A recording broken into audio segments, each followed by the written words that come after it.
The invitation arrived on a bright Saturday morning, folded neatly inside a crisp white envelope that looked far too elegant for the bitterness it carried. It came from my ex-wife, Serena, the woman who had spent 12 years beside me before deciding I wasn't successful enough, charming enough, or exciting enough to keep. The note inside was short and almost playful. She wrote that she was hosting a daytime garden engagement celebration and thought it would be healthy if I came with someone new. She even offered to arrange a blind date for me, adding a smiley face that somehow felt colder than an insult. I should have thrown the invitation away, but something inside me wanted to prove that my life hadn't ended the day my marriage did. I accepted without realizing I was walking into the most humiliating and life-changing afternoon of my life. Before we continue, if you believe kindness is stronger than cruelty and that everyone deserves a second chance, please take a moment to like this video, comment, share it with someone you care about, and subscribe to Heartbeat Tales. Your support helps us continue sharing emotional stories that remind us all why compassion still matters. The event was held in a beautiful vineyard just outside the city, where the sun painted everything in warm golden light.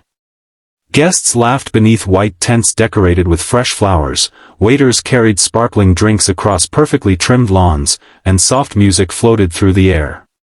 It looked like the kind of place where perfect lives were celebrated. I arrived wearing my best navy blazer, trying to ignore the nervous weight pressing against my chest.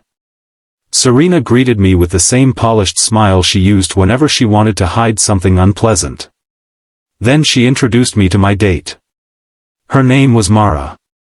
She stood quietly beside Serena, wearing a simple emerald green dress that shimmered gently under the afternoon sunlight.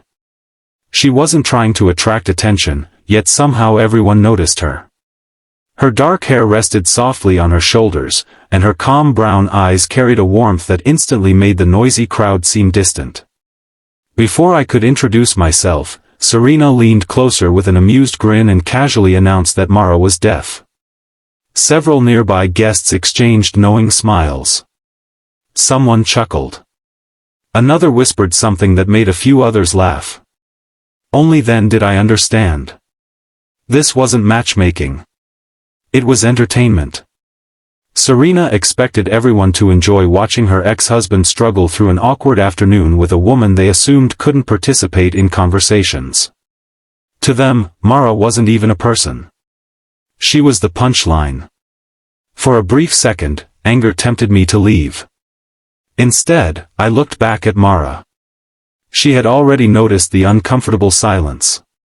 She saw the sideways glances. She recognized the pity on some faces and the mockery on others. It clearly wasn't the first time people had underestimated her. Yet instead of looking embarrassed, she simply smiled gently and lifted a small notebook from her purse. She wrote a sentence with graceful handwriting before turning it toward me. "It looks like we're both here because someone underestimated us." I couldn't help smiling. That single sentence carried more honesty than anything Serena had said to me in years. The afternoon slowly unfolded in unexpected ways. Mara communicated through writing, expressive gestures, and a phone application that translated text into speech whenever necessary. I had never met anyone who listened so carefully despite living in complete silence.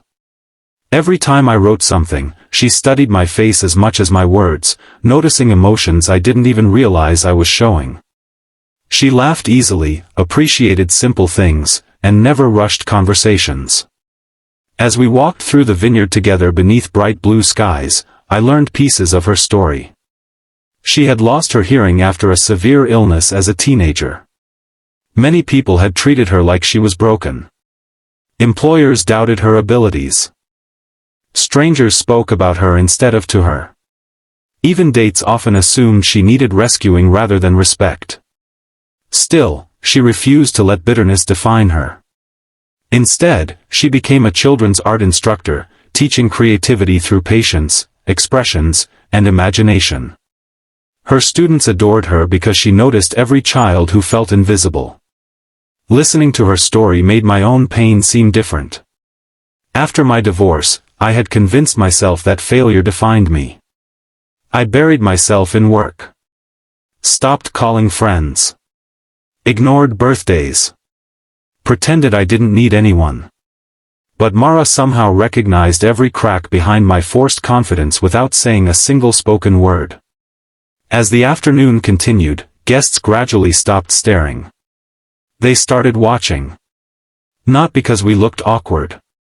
Because we looked genuinely happy. Meanwhile, Serena's confident smile slowly disappeared. She had expected discomfort. Instead, she watched two strangers discover an effortless connection.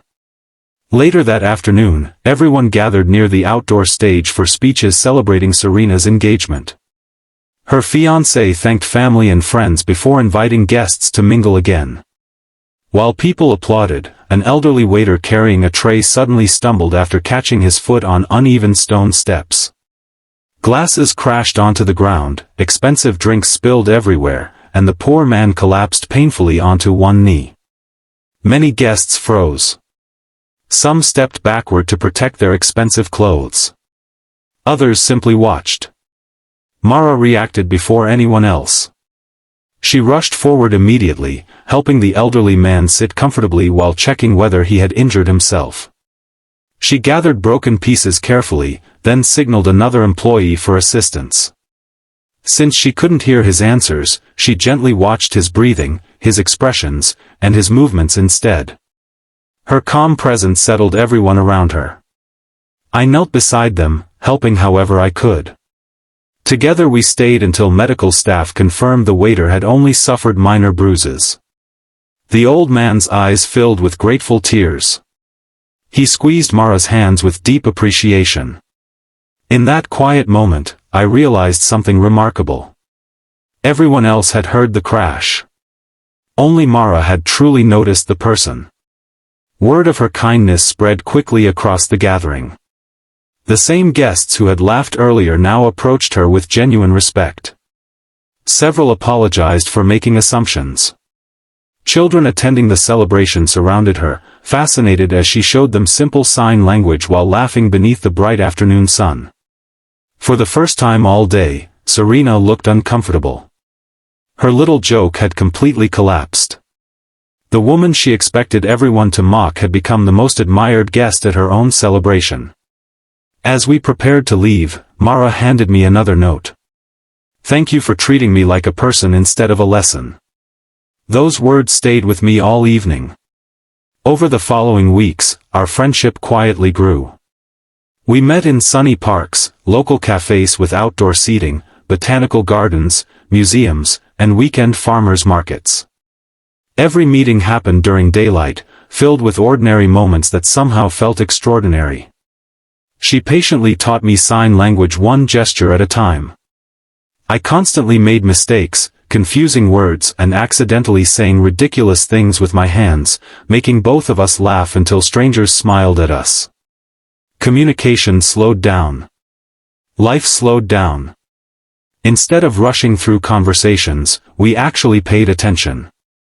I discovered how much people usually interrupt each other, how rarely they truly observe emotions, and how silence could become incredibly comforting when shared with someone who understood it. Months later, Mara invited me to visit the community center where she taught children.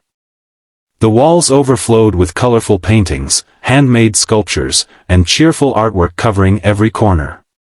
One little girl proudly showed me a painting of two people holding hands beneath a bright sun.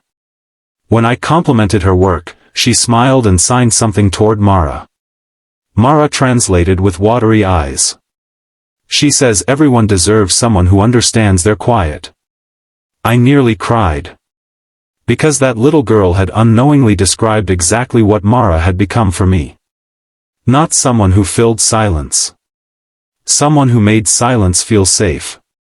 One crisp autumn afternoon, nearly a year after that unforgettable vineyard gathering, we returned there together. The vineyard hosted an annual harvest festival open to the public. Families wandered between market stalls, musicians played cheerful melodies, and children laughed while running across the sunlit fields. Everything looked different. Or maybe I had changed. As we stood overlooking endless rows of vineyards glowing beneath the afternoon sun, I reached into my pocket. Instead of speaking, I signed carefully with trembling hands. Every movement carried months of practice. Every gesture carried every feeling words had failed to express. I asked Mara if she would spend the rest of her life with me. For several beautiful seconds, she simply stared. Then tears rolled gently down her face. She smiled wider than I had ever seen. And she answered in sign language. Yes. People nearby noticed what had happened and applauded warmly. They didn't understand every sign, but they understood love. A few weeks after announcing our engagement, something unexpected happened. Serena contacted me. She asked if we could meet. Curiosity finally overcame resentment. We met in a quiet daytime cafe. She admitted she never imagined the blind date would become something real. She confessed that after our divorce she had become increasingly focused on appearances, status, and proving she had won. Watching Mara's kindness that afternoon had forced her to question the person she had become. She apologized sincerely. Not because her engagement had failed. Not because life had become difficult. But because she realized cruelty disguised as humor was still cruelty. For the first time since our marriage ended, I felt no anger. Only peace. I accepted her apology. Not because she deserved forgiveness. But because I deserved freedom. Sometimes the people who try hardest to embarrass us accidentally push us toward our greatest blessings. Had Serena never planned that cruel joke, I might never have met the woman who transformed my understanding of love. Mara never heard my voice. Yet somehow she understood every unspoken fear, every hidden wound, and every silent hope I carried. She taught me that real listening has very little to do with ears. It begins with the heart. If this story has touched your heart so far, please like this video, share it with someone who believes in compassion, leave a heartfelt comment, and subscribe to Heartbeat Tales so we can continue bringing you stories that inspire hope and remind us that kindness always has the final word. Special request, before you go, please comment below with the words, "Kindness always wins." We'd love to know where you're watching from and whether you've ever experienced an unexpected second chance that changed your life. Life has a remarkable way of turning the moments meant to break us into the moments that quietly rebuild us. Sometimes the greatest love story begins exactly where someone else expected us to fail. And when we choose compassion over pride, forgiveness over bitterness, and hope over humiliation, we often discover that the most beautiful chapters of our lives were waiting just beyond our deepest heartbreak.